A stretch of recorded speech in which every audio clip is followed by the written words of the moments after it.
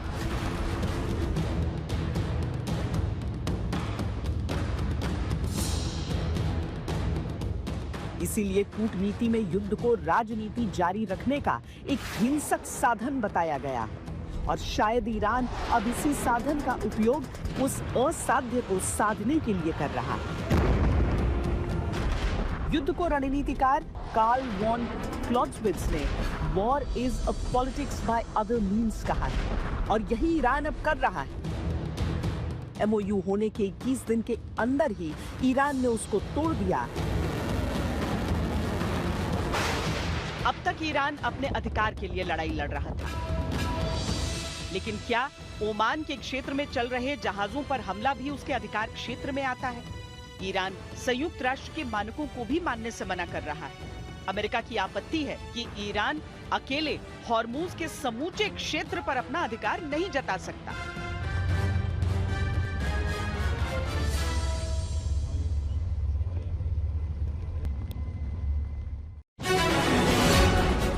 एक बड़ी war breaking सामने आ रही है। अमेरिकी राष्ट्रपति डोनाल्ड ट्रंप ने ईरान को खुली धमकी दी है। ट्रंप ने ट्रूथ सोशल पर दावा किया है कि ईरान की ओर 1000 मिसाइलें पहले से लॉक्ड एंड लोडेड हैं। ट्रंप ने चेतावनी दी है कि अगर ईरान उनकी हत्या करने का प्रयास करता है तो अमेरिका पूरे ईरान को तबाह कर देगा। इस बयान के बाद वेस्ट एशिया में तनाव और बढ़ गया है।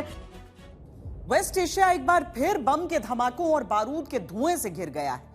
स्विट्जरलैंड की वादियों में जो अमन और शांति का वादा हुआ था उसे ईरान ने पलक झपकते हवा में उड़ा दिया।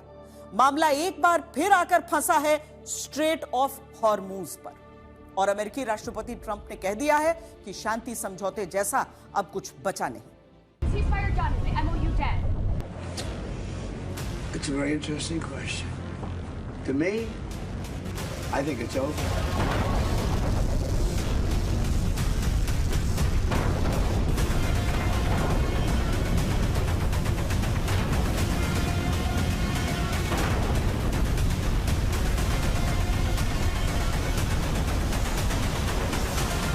नेटो समिट के समापन पर बोलते हुए यूएस प्रेसिडेंट जब ये कह रहे थे, उससे पहले ही ईरान ने बता दिया था कि उसके लिए एमओयू का क्या मतलब है।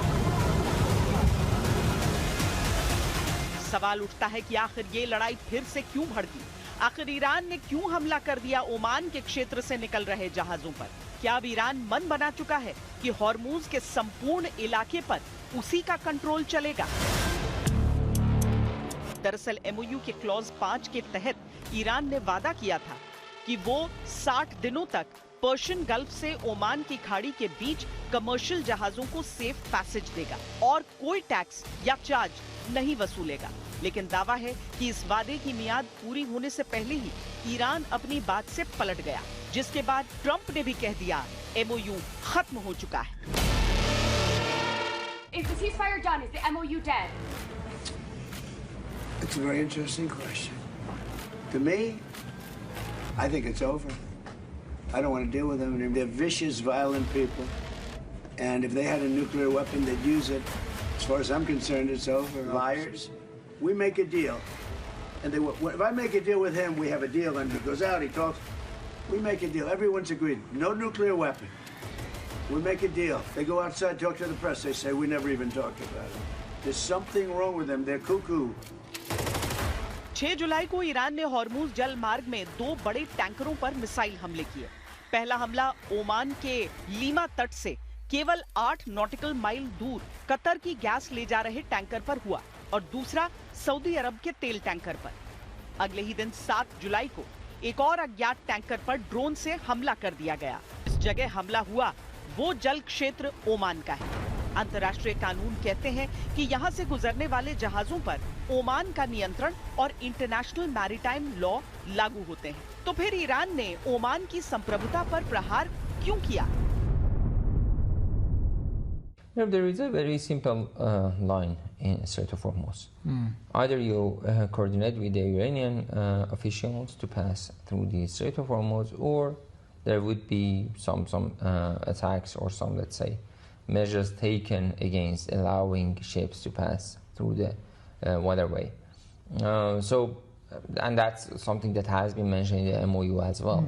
ईरान और खासकर IRGC को लगता है कि चाहे मेमोरेंडम ऑफ अंडरस्टैंडिंग दस्तखत हुआ, उसमें 5वें बिंदु के ऊपर 60 दिन के लिए स्टेट ऑफ हॉर्मुज को खुला रखने के लिए इजाजत है, क्योंकि उनकी तरफ माइंस होने के कारण यूएसए ने यकीन किया है कि सारा जो शिपिंग है, जितना भी नेविगेशन है, वो ओमानी पानी के बीच से गुजर सकता है। और ये मुझे लगता है कहीं ना कहीं IRGC को खा रहा है। ये तो ओमान की तरफ से पूरा का पूरा शिपिंग तकरीबन 70 to 80% रिस्टोर हो गया।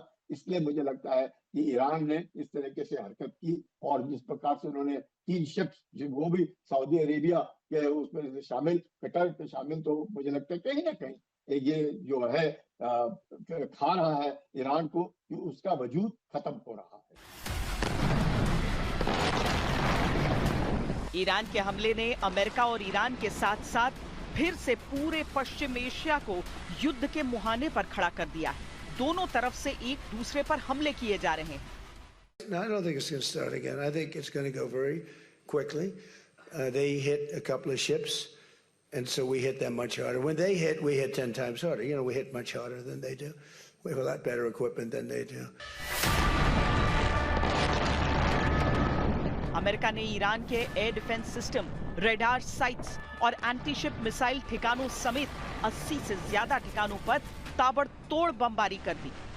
बंदर अब्बास, सिरिक, रणनीतिक रूप से अहम केशम आइलैंड, यहां तक कि बुशहर के सैन्य ठिकाने अमेरिकी मिसाइलों से दहल उठे। यही नहीं, पहली बार ईरान के चाबहार पोर्ट पर भी हमला किया गया। इसके साथ ही अमेरिका ने ईरान पर फिर से कड़े ऑयल प्रतिबंध थोप दिए हैं। हमलों का जवाब देते हुए ईरान ने भी कुवैत के अली अल सलेम एयरबेस और बहरीन में मौजूद अमेरिकी नौसेना के मीना सलमान कमांड सेंटर पर हमला कर दिया। तो सुमित चौधरी की रिपोर्ट आपने देखी। ये जो पूरा कार्यक्रम चला था, जहां पर जो अंतिम यात्रा थी ईरान के पूर्व सुप्रीम लीडर की, उसको कवर करके सुमित चौधरी लौट आए हैं और स्टूडियो में हमारे साथ यहां पर जुड़ रहे हैं, जिनसे ईरान को लेकर अगर आपके भी मन में सवाल उठ रहे होंगे, क्योंकि भारत के पत्रकार कम ही वहां पर आपको दिखते हैं। सुमित इससे पहले भी ईरान में कवरेज किए हैं। ये बताइए कि 60 दिन भी MOU नहीं चल पाया, क्या हो गया कि जो ओमान कह रहा है कि ओमान के वाटर्स हैं, वहां पर ईरान जाकर अटैक कर रहा है? देखिए श्वेता, आप तो कह रहे हैं 60 दिन, मुझे तो उम्मीद थी, पहले से उम्मीद थी कि 9 जुलाई से पहले ही ये टूट जाएगा, क्योंकि देखिए यूएस को अपने 250 साल की अपनी जो सेरेमनी थी वो पूरा करना था। ईरान के लिए सबसे महत्वपूर्ण था उनके सुप्रीम लीडर को सुपुर्दे खाक करना, जो पिछले करीबन 125 दिनों से वो इंतजार कर रहे थे। तो दोनों के ऑब्जेक्टिव क्लियर थे, और ये डेडलॉक हमेशा बना रहेगा, क्योंकि स्टेट ऑफ हॉर्मुज अमेरिका चाहता है कि 28 फरवरी से पहले की परिस्थिति बन जाए, जो ईरान अब बिल्कुल नहीं चाहेगा, क्योंकि ईरान के लिए अब वो 2 इंपॉर्टेंट एस्पेक्ट बन गए। एक तो वो एक ऐसा नेचुरल वेपन बन गया है जिसका इस्तेमाल, जिसको हासिल करना ईरान के लिए कोई बहुत बड़ी चैलेंज नहीं है, वो कभी ईरान नहीं छोड़ेगा। दूसरा, उसका आर्थिक पहलू। आर्थिक पहलू ऐसे कि अगर आपको हर साल 2 बिलियन से ज्यादा का पैसा सिर्फ टैक्स और बाकी चीजों से मिल रहा है शिपिंग वहां पे गुजारने के लिए, तो आपके लिए बैठे बैठाए आपकी इकोनॉमी को रिवाइव करने के लिए बहुत बड़ा योगदान होगा।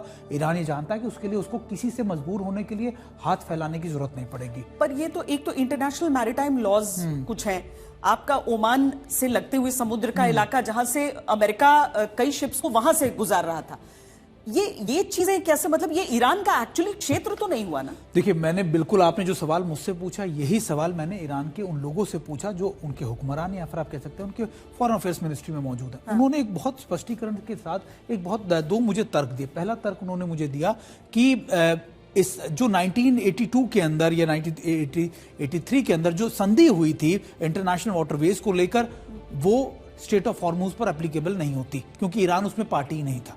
ये उनकी तरफ से कहा गया। दूसरी बड़ी बात उन्होंने कही कि जब वॉर में आप जाते हैं तो फिर कोई भी इंटरनेशनल ट्रीटी उस पर लागू नहीं होती। ये ईरान के तर्क है। ईरान ये कहता है कि हम पर वो लागू नहीं होता, इसलिए हम मानते ही नहीं। तो अब ऐसे में अगर यूएस हमें प्रेशराइज कर रहा है उन संधियों के लिए, उन शर्तों के लिए जो इस समय एप्लीकेबल ही नहीं है, तो हम वो क्यों माने? तो ईरान का एक टूक ये कहना था, ये इलाका हमारा है, हमारा ही रहेगा, नियम हमारे होंगे, कानून हमारे होंगे और यहाँ पे से पैसे वसूलने की शर्त भी हमारी होगी। बहुत शुक्रिया सुमित इस पूरी जानकारी के लिए। सीधे तौर पर कहें तो ईरान और अमेरिका के लिए तो क्या खबर होगी, लेकिन दुनिया के लिए यह अच्छी खबर नहीं। वॉर रूम में एक ब्रेक के लिए रुक रहे हैं। ब्रेक के बाद दिखाएंगे कि कैसे दुनिया के सामने शांति का मसीहा, पीस मीडिएटर बनने वाला पाकिस्तान अफगानिस्तान के गांवों में बच्चों महिलाओं का कत्ल कर रहा है। बने रहिए हमारे इस वॉर रूम में।